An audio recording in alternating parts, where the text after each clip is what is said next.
MPANAO KOPIKOLE ETO MADAGASCAR. KOPIKOLE MOPCAN.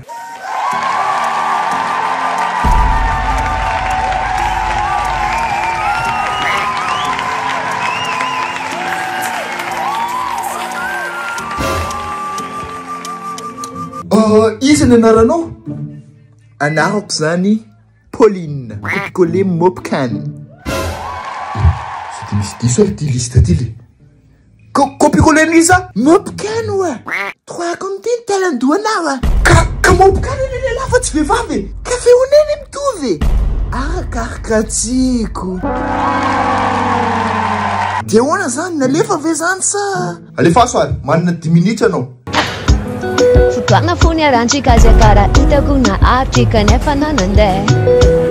Efa tsy hitako agnaty masina leo avitsika roa iaraka ho mandary zay. Fa nanialanao zaho tsy ataoko kompagny tsy mampagnahy. Lalingana foatao dia ezakanginy sana mamparatsakoa.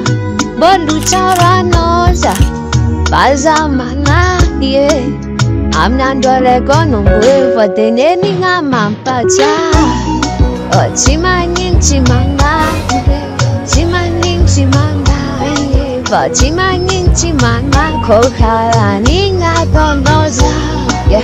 Tsy manigny tsy magnahy, tsy manigny tsy magnahy, tsy manigny tsy magnahy koa karany nataonao zaho. Mbola herigna aminao tsy tsorako fa fiainan'io efa karan'izay. Mba tsy refy ihany zany ny olona atao KOPIKOLE. Ny offre first premium zany dia azoanao crédit appel 10 000 ariary miampy 350 mégaoctets d'internet ary 100 SMS validité ao anatin'ny 30 jours. Ka tapeo ary ny DS 322 étoile 91 dièse raha toa ka hisitsaka izany. Pais.